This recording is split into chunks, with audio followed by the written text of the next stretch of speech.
Well, thank you all for being here today for our final presentations. And thank you to Steve Kahn. We hope everyone at home is doing well. And we're sorry you couldn't be here, but we look forward to you watching us and giving some feedback to our students. With no further ado, I'm going to turn it over to our team that's going to be talking about earlyhood childhood education and campaigns. Thank you. All right, so yeah, thank you again for being here, and this is our presentation on the strategic intersection between early childhood education and the upcoming LA elections. So just a quick team introduction. We can start with Victoria. Hello, I'm Victoria Morales. I will be covering the first half of LAUSD C2 elections.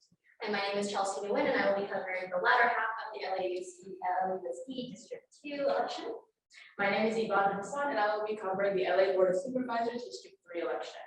My name is Aisha Cisse, and I'm also covering the LA Board of Supervisors District 3 election. And I'm Connor Divalis, and I'll be covering Palmdale County. So just to kind of get us started, this is our high-level research question, which is how might we convince candidates in the upcoming elections to prioritize early childhood education as a key issue in Los Angeles County and other surrounding counties. So just to kind of get us started once again with a little bit more background on early childhood education and how we've kind of defined it. As you can see here on the screen, we have decided that in terms of the age range, we are defining early childhood education from 5 months up to 5 years. And then there is a large surplus of different program types, ranging from full day type programs that are usually Monday through Friday, double sessions, which run Mondays through Thursdays, single sessions that run Mondays through Fridays. We have home-based programs, state programs, early Head Start programs, and in terms of the demographics, the types of students who are participating in these early Head Start and state-based programs that we've identified are typically more lower income public school type students. And without further ado, we will get started with Victoria. All right, so we're going to jump into LAUSD C2 first. I'm going to cover the first half, as I mentioned earlier. So we're starting off right now. The current seat holder is Monica Garcia. She first came into C2 in 2006, but is now turning out, which is why they will be able to seat. There are currently 4 candidates in the race. The primary is scheduled for June 7th, 2022, and the general election will be November 8th, 2022. The 2 leading candidates, according to media as well as sizable union endorsements, are Maria Brenes and Dr. Rosa Rivas. There are 2 other candidates as well, which is Erica Velarde Espinoza and Justin. Maria Brenes is an advocate at the nonprofit Industry Struggle in Royal Heights. The nonprofit specializes in education, advocacy, archers' rights, and community resources. She is currently endorsed by the LAUSD School Union, which is a very local endorsement, and Dr. Rosa Rivas is the current LAUSD seat 5 policy deputy for Jackie Goldberg. It's important to note that Dr. Rosa Rivas originally ran for that seat in 2022 during special elections, but eventually conceded and wound up endorsing Jackie Goldberg for that seat.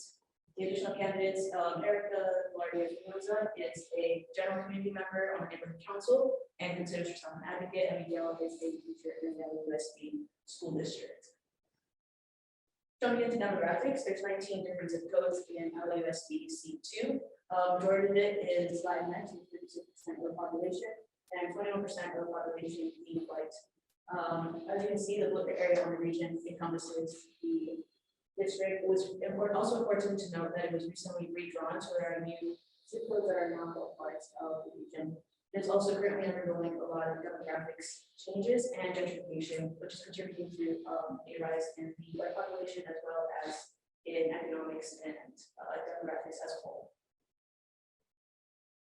All right, and the top priorities that have been outlined by the media, candidates, and constituents. There are 3 top priorities. The first being allocation of funds. There's been a large conversation around the way that LAUSD should allocate its funds and the amount of time that should be given to schools, principals, and the manner in which that should occur. The second is charter school accountability. The current Holder, Monica Garcia, was a large advocate for charter schools.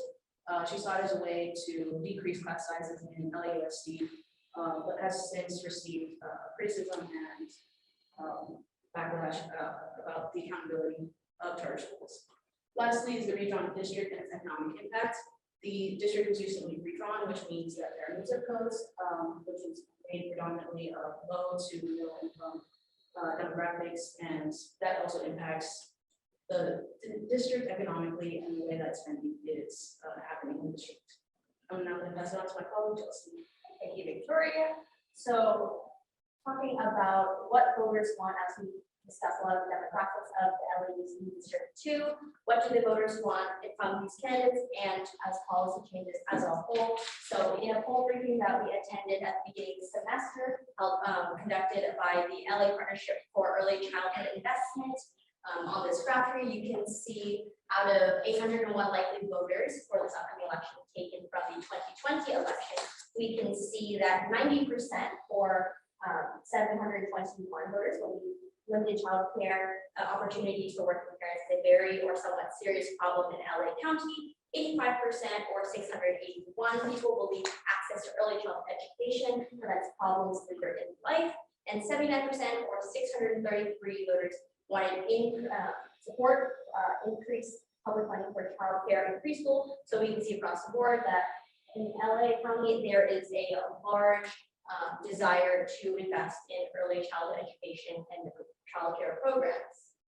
So moving on, talking about the long-term and short-term benefits of why ECE is so important, we can see here that children are 11% more likely to graduate high school based on an average of 20 early childhood studies that was reported by the Education Week. They're 2.5 times more likely to attend college based on the first 5 years fund study. And there is also a decrease in the school to prison pipeline. So from Rasmussen University, there was 41% of unincarcerated people have some high school education or less. So if we encourage ECE and students to graduate high school, we can decrease that number. And also from the first 5 years fund as well, for participants in their period preschool, they found that there was a 46% decrease in likelihood of jail time from those participants as well. So we can definitely see a benefit to the long term for ECE. And then in this graphic as well, blue being no early childhood education, orange being students that have early childhood education, we can see that those with ECE are less likely to need special education services, less likely to be retained in their grade, and then more likely to graduate high school as well. And then moving on to the short-term benefits of supporting ECE and how that can affect us now. Children are 8% less likely to repeat a grade, also taken from that graphic. They are more likely to be academically prepared for later grades and have fewer behavioral problems as well. And this also addresses a voter need for accessible childcare, and it connects to other issues as well. Having more childcare care programs and more investment in ECE allows for women to enter the workforce and work more hours as desired, decreasing the amount of women leaving the workforce due to expensive childcare, and can help mitigate the gender wage gap taken from the Center for American Progress. And then the Pew Center study also showed that stay-at-home dads are much less confident stay-at-home moms. So 6% of mothers versus 30% of mothers are more likely to stay at home if needed because childcare is so expensive. And there's also an immediate appeal to voters who have voiced their need for childcare in ECE. And then in these graphics as well, on the right is from the Center for American Progress, comparing the costs of childcare and the amount of monthly income based on different demographics. And we can see that families at below the poverty line are paying 35.9% of their monthly income for childcare, which is a very high amount. And then on the right, we can also see the demand for childcare is really heavy. In that middle bar graph, we have almost 650,000, a little bit over total number of children under 6 years old who are not in kindergarten. And then to the left, there is about 220,000 available number of slots for childcare. So there's definitely need in LA County, and this is taken from UCLA Lewis Center as well. And then connection candidates, these are quotes taken from their websites or the LA school report directly as well.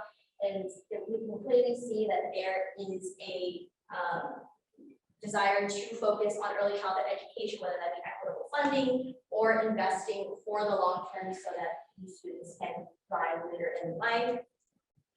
And moving it back to Victoria for our recommendations. So your first recommendation is going to address and increase access gaps in the district by reallocating post-pandemic funds into the district using the student-centered funding formula.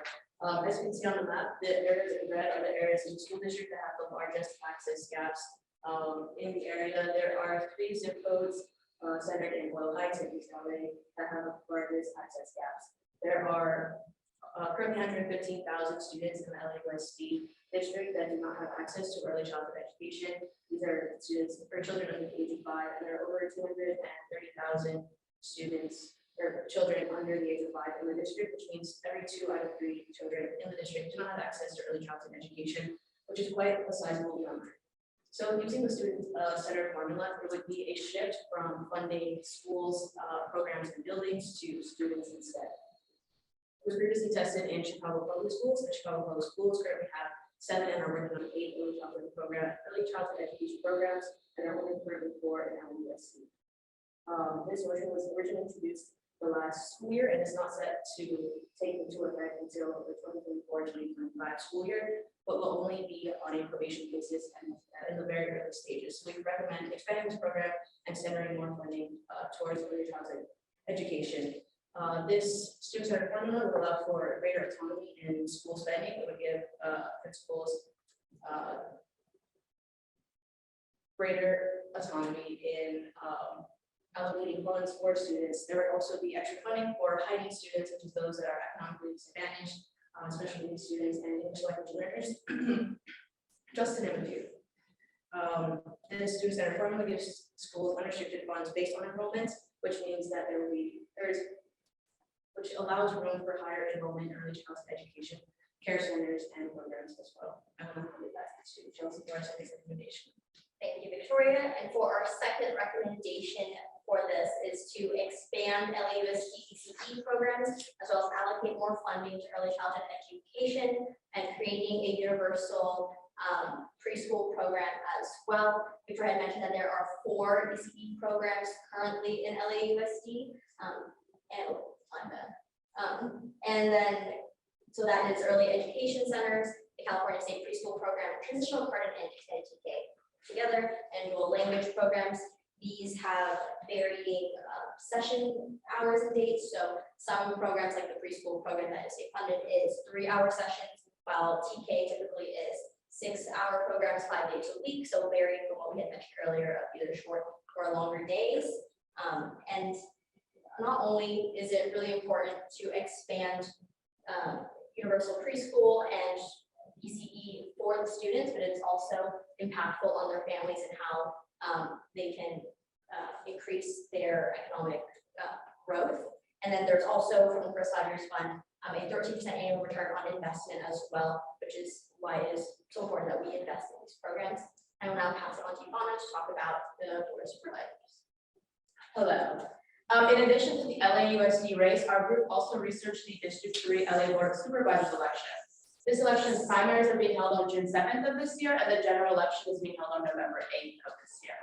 So to begin with a bit of a brief introduction on some of the key aspects of the demographic characteristics of this district, I want to note that it is an incredibly populous and diverse region with almost 2 million residents, and of the residents, 39.3% are Latinx. Another crucial fact to note, given the incredibly high homeless population LA County in general has, is that District 3 is no exception to this. As of 2020, District 3 had a homeless count of approximately 14,512 people, which is something that both the incumbent supervisor and all of the candidates running have all publicly stated represents a huge humanitarian crisis that must be addressed immediately.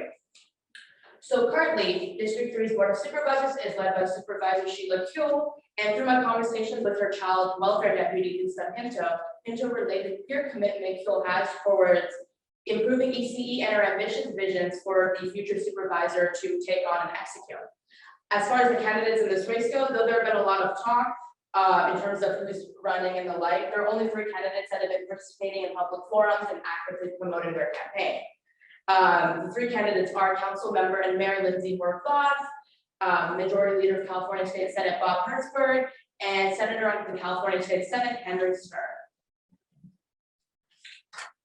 My first recommendation deals with the intersection of ECE and homelessness.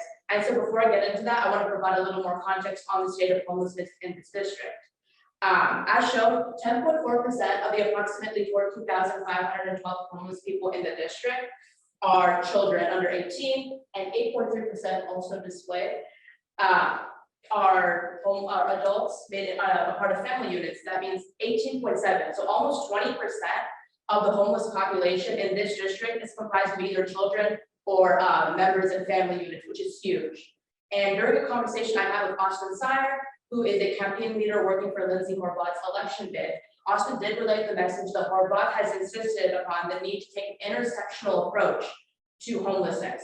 So when developing possible manners to both improve ECE and convince candidates of the need to do such an, I want to bridge this gap between homelessness, this issue that these candidates already very vocally see urgency in, and issues regarding early childhood education.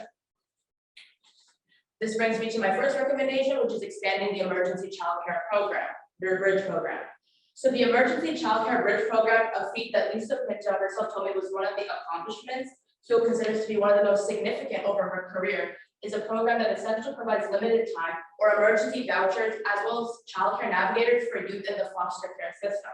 These vouchers provide foster youth with subsidized child care temporarily and child care navigators who work with the youth to find them long-term child care and as well as other educational opportunities. I, as well as Lisa Pinto, see great potential in the ability for this program to be expanded or taken to the next level through the inclusion of homeless youth. This exemplifies an intersectional approach to homelessness or to solving homelessness for a couple of reasons. First, we have an immediate impact. As giving these homeless children the opportunity to be in a safe and sheltered space like the child care facility where their foods and other basic needs are met is huge. And then we also have a long-term impact as exposing homeless children who otherwise wouldn't have had this exposure to early child care facilities will definitely increase their likelihood of reaching academic and career success in the long run and thereby break the cycle of generational poverty. My second recommendation to get candidates to care and realize the importance of ECE while also improving ECE itself through increasing its accessibility is to support working class families through the reallocation of LA County's public assistance budget. One thing I noticed all 3 major candidates running for District 3 had in common, with a special emphasis to Henry Stern and Bob Hertzberg, who specifically had this on their website, is their shared desire to improve the lives of the working class, especially working class families, which is exactly what my recommendation tackles. So my recommendation stems from the concept of CalWorks. CalWorks is a statewide welfare program that provides eligible families meaning children have to be involved with financial assistance through cash aid for basic necessities like food and other such things. So one such element of CalWorks that a lot of people don't know about is that recipients of it are actually eligible to receive assistance with paying for childcare with a provider of their choice. However, there is a caveat to this. CalWorks has very limited funds for such, with the family only being able to qualify for it if they have resources of $10,211 or less. And the income depends on the city, but it is generally surely far below the statewide poverty line, meaning that thousands of people in California is at the poverty line and below still don't qualify for this necessity. Resultantly, I am proposing the establishment of a new local, like LA County-based welfare program that emulates CalWorks for families within this region, but it includes people at or below the poverty line, which is about $35,600 for a family born in California. And so in order to demonstrate the need of a program like this, I was able to find this draft title, caseload has risen steeply over the past few years in relation to the CalWorks program. Essentially, the fact that the caseload of CalWorks cases only seems to be increasing now in the future, and it's actually currently at an all-time high, as determined by the California legislators' nonpartisan and Fiscal Policy Advisor, only furthers my point that increasing amounts of people in California are in dire need of economic assistance due to the hardships they face, especially in light of the recent COVID-19 pandemic. And it is essential for LA County's Board of Supervisors to work to combat these economic struggles by reallocating a fraction of their over $9 billion budget, the $9 billion budget that LA has for public assistance, to the creation of this new program for children without access to proper childcare. And I'm now going to pass the conversation on to my partner Aisha to discuss this district in greater context. Thank you, Ivana. As Ivana has previously stated, homelessness is a very much dire issue within the LA community, and as such, a poll taken by LAUSD Institute has determined that 61% of likely voters for the LA Board of Supervisors District 3 consider homelessness a main priority, as many of them have suffered housing displacement and also insecurity due to the pandemic, as Ivana has stated before. The other portion of voters consider public safety their top priority, as the discussion of defunding the police and gang violence ensues within the LA community. So what does this mean in terms of early childhood education? In short, pre-K programs act as an early intervention service for the children of our future, who will eventually affect both homeless and homeless, meaning not attending early childhood education programs dwindles a child's quality of life by the time they have reached adulthood. To demonstrate this, I'll be referencing the images I have pulled up. The highlighted blue color represents the children who did not attend pre-K. As you can see, these children are less likely to obtain a job, and as a result, are less likely to earn more than $20,000 a year, and also less likely to own a home and more likely to commit a crime. In addition to this, a study conducted by the Center of American Progress estimated a $90 billion net benefit per year if the United States implemented a universal preschool program. A net benefit in this case is essentially a social economic profit made by the amount of jobs and taxes that they pay back to the state. For California, this would accrue about $11.7 million a year. This is because children who have attended pre-K have higher test scores that are usually associated with higher earnings, which, as I've said before, result in an overall better quality of life.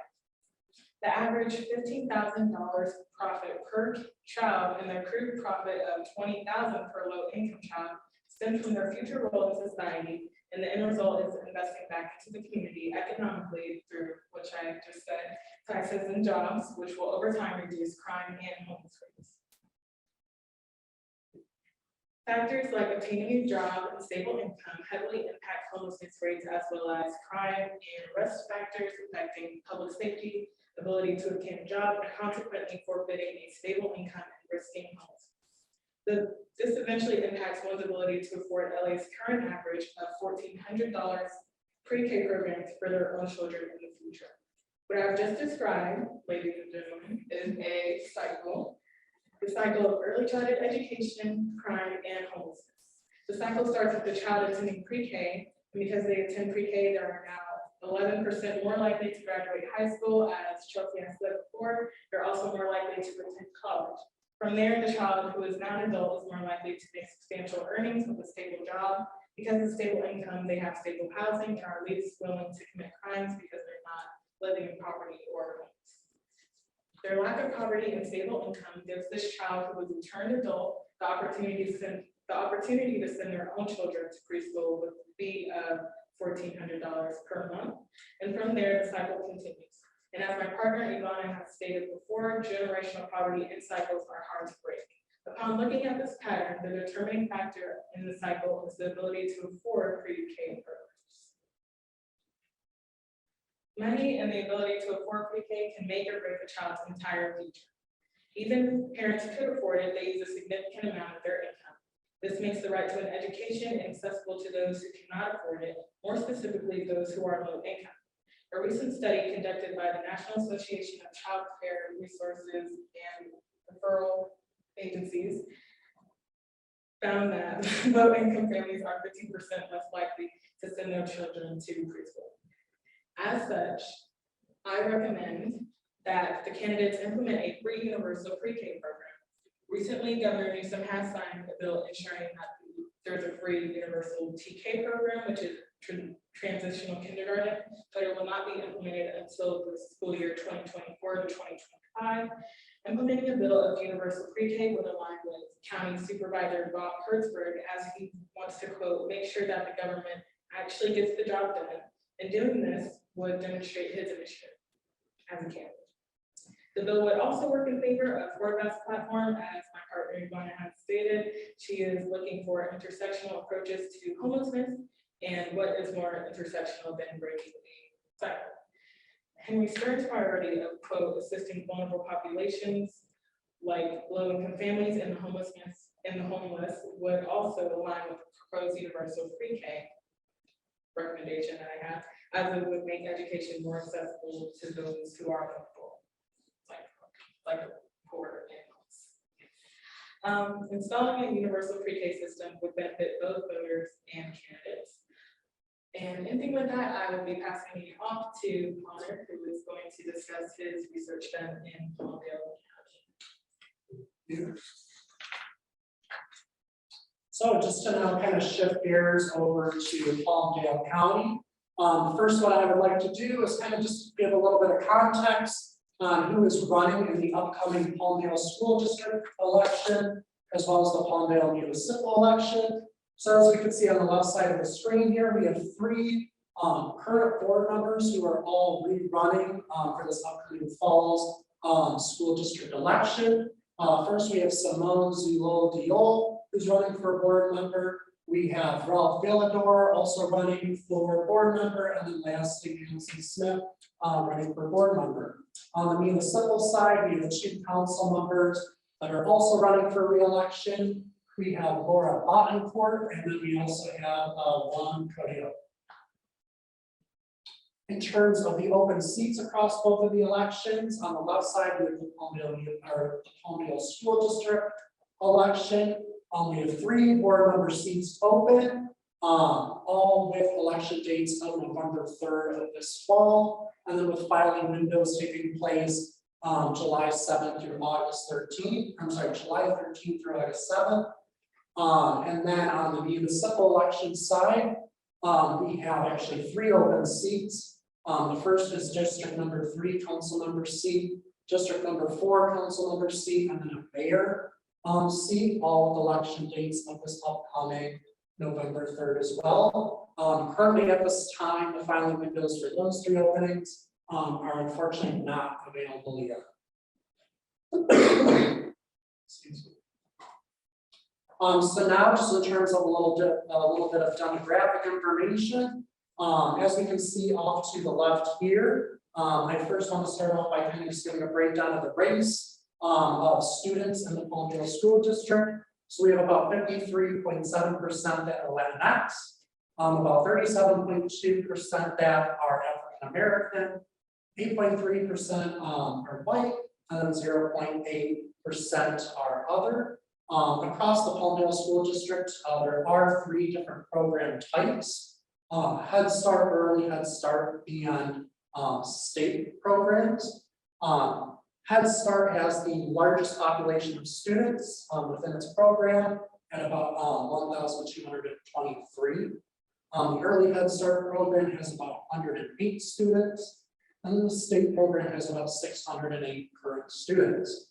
Across all these programs within the school district, there is a dual immersion program that is split about 50-50 between English and Spanish. Now kind of moving on to the population and some demographic information about that within Palmdale as it relates to the municipal election.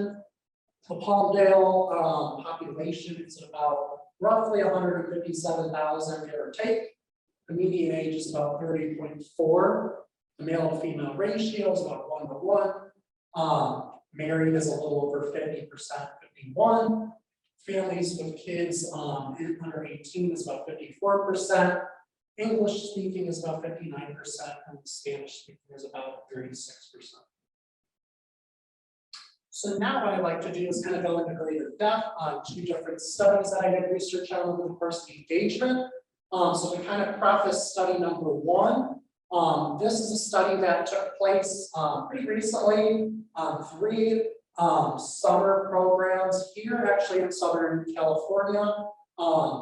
specifically on 3 early childhood education programs that actually offered summer school programs in addition to their offerings.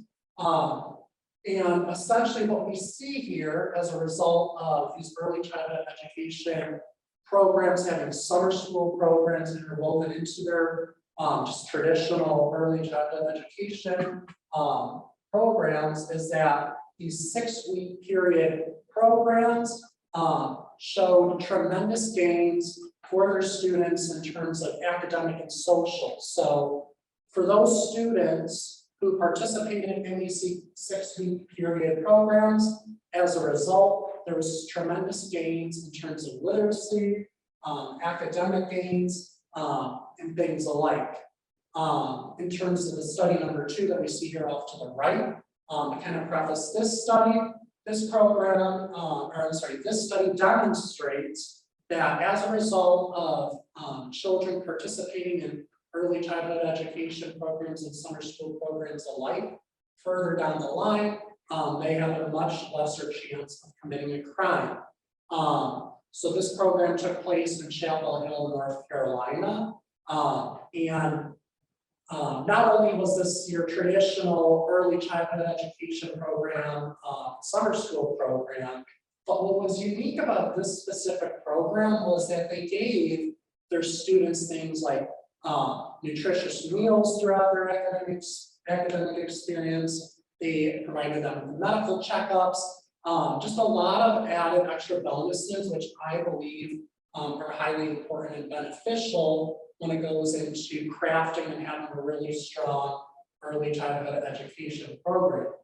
And overall, as a result of all of this, there was a direct correlation in the reduction of crime that we saw in those who participated in the program versus who didn't further down the line in life.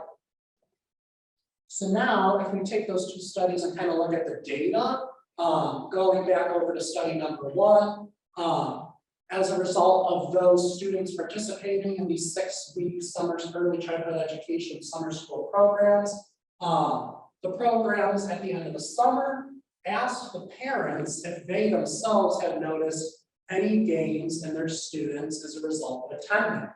And as we can see here on the screen, the parents definitely did identify significant gains in their students academically and socially. So we do have tons of data that does support that, not only an early childhood education program, but also a summer school early childhood education program creates really strong short and long-term benefits. Moving on to study number 2, we have a control and treatment group. And basically what we're seeing here on the screen is that the treatment group, the population who did attend the early childhood education summer school programs and just early childhood education in general, had a much lesser chance of committing a crime or being involved with crime versus the control group we see on the left-hand side who did not participate in one of these types of programs. So there definitely are direct correlations and strong benefits as a result of participating and making this a priority. So overall, my recommendation out of all of this is that we highlight and bring to fruition early childhood education summer school programs through increased funding and commitment in the Palmdale School District across all 3 program types that they currently have, which includes the Head Start, Early Head Start, and state-based programs. Now kind of just shifting gears over to my next piece here. So over the course of the engagement, I conducted a number of interviews with the Palmdale School District's Early Childhood Education Department, ranging from faculty to other staff alike. And I asked a number of interview questions with all the folks that I spoke to. But one of the questions that I specifically asked was, what does the Palmdale School District need? What does your early childhood education department need? And the two common themes that came up as a result of asking that question can be highlighted here on the screen, starting with interview number 1. So a constant theme that I saw when I asked this question was that as a result of the pandemic, the early childhood education department is very shortly staffed. So any way to increase advertising for potential new staff would be really beneficial in helping the specific department. And then as we look at interview number 2, who I actually spoke with the school readiness coordinator, said that once again, as a result of the pandemic, the students that have disability, behavioral issues, or just plain out just did not find learning from home as effective and struggled as a result of that. Really were delayed when they came back in person, and kind of as a result of all of that, teachers have found it pretty difficult as we've returned back in person to be able to kind of help with those needs and things along that line. So in terms of just having the skills to help these students who are really struggling during this time, and it was expressed to me that the teachers do need more training as a result of that. So kind of my proposed recommendation, just through hearing so many interviews with answers like that, is that there be increased training for teachers in the Palmdale School District on important topics such as disability, behavior, and post-pandemic. Once again, across all 3 program types that they currently have, the Head Start, Early Head Start, and state programs. And that concludes our presentation.